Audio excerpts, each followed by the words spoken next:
Hi అండి. ఈరోజు వీడియోలో మనం డబుల్ చిన్ గురించి మాట్లాడుకుందాం. ఈ మధ్య కాలంలో డబుల్ చిన్ అనేది అందరినీ వేధిస్తున్న సమస్య. అందం విషయంలో ఎన్ని జాగ్రత్తలు తీసుకున్నా కొన్ని చిన్న చిన్న సమస్యలు ముఖాకృతిని దెబ్బతీస్తుంటాయి. డబుల్ చిన్ కూడా అలాంటిదే. గడ్డం దగ్గర కొవ్వులు పేరుకుపోవడం వల్ల అదనపు లేయర్లా కనిపిస్తుంది. ఈ సమస్యతో నలుగురిలో వెళ్ళడానికి ఇబ్బంది పడుతుంటారు. కొందరు అమ్మాయిలు అయితే కొన్ని ఇంటి చిట్కాలు పాటిస్తూ డబుల్ చిన్ను తగ్గించుకోవచ్చు అంటున్నారు. అవేంటో తెలుసుకుందాం రండి. ఎందుకు ఇలా అవుతుందంటే డబుల్ చిన్ రావడానికి ముఖ్యంగా 3 కారణాలు ఉన్నాయని నిపుణులు చెబుతున్నారు. మొదటిది అధిక బరువు. అకస్మాత్తుగా బరువు పెరగడం లేదా తగ్గడం వల్ల ఈ సమస్య వస్తుంది. బరువు పెరిగినప్పుడు గడ్డం దగ్గర కొవ్వులు పేరుకుపోవడం, తగ్గినప్పుడు అక్కడి చర్మం వదులుగా మారడమే ఇందుకు కారణం. రెండవది వంశపారపర్యంగా వచ్చేటువంటి డబుల్ చిన్. డబుల్ చిన్ రావడానికి జన్యుపరమైన కారణాలు ఉన్నాయంటున్నారు చాలా వరకు నిపుణులు. మూడవది వయసు పైబడడం. వయసు పెరుగుతున్న కొద్దీ ముఖ కండరాలు దృఢత్వాన్ని కోల్పోవడం, గడ్డం కింద కొవ్వు పేరుకుపోవడం, అక్కడి చర్మం వదులవడం వల్ల కూడా డబుల్ చిన్ వస్తుంది. అయితే దీనిని ఎలా తగ్గించుకోవాలో చూద్దాం. డబుల్ చిన్ సమస్యతో బాధపడేవారు ఆహారాన్ని బాగా నమిలి మింగాలి.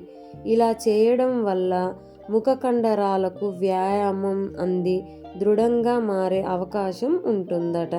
దీనివల్ల అదనపు కొవ్వులు పేరుకుపోకుండా జాగ్రత్త పడవచ్చంటున్నారు. అలాగే మార్కెట్లో లభించే షుగర్ ఫ్రీ చూయింగ్ గమ్స్ నమలడం కూడా మంచిదే.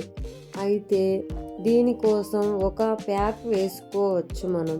2 గుడ్లలోని తెల్ల సొన, 1 టేబుల్ స్పూన్ పాలు, కొద్దిగా తేనె, నిమ్మరసం ఇవన్నీ బాగా కలిపి ఈ మిశ్రమాన్ని డబుల్ చిన్ ఉన్న చోట ప్యాక్లా అప్లై చేసుకోవాలి.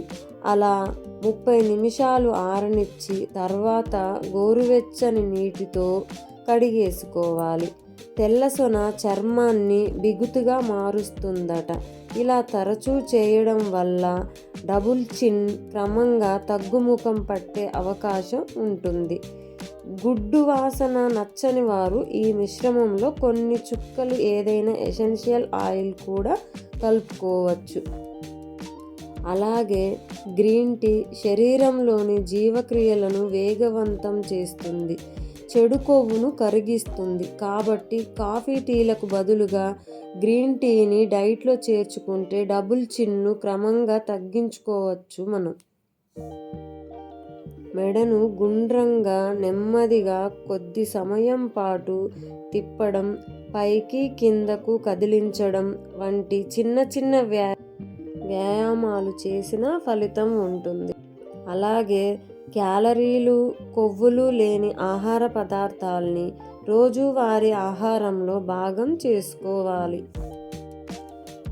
డబుల్ చిన్ ఉన్నవాళ్ళు ఈ వీడియోలో చెప్పినట్లుగా చిన్న చిన్న వ్యాయామాలు చేసుకుంటూ ఒక ప్రయత్నం చేస్తారని కోరుకుంటున్నాను. ఎంతో కొంతవరకైనా మన ఆరోగ్యాన్ని కాపాడుకోవచ్చు. నా వీడియో మీకు నచ్చిందని అనుకుంటున్నాను ఫ్రెండ్స్. లైక్ చేసి, షేర్ చేసి, సబ్స్క్రైబ్ చేసుకోండి ఫ్రెండ్స్.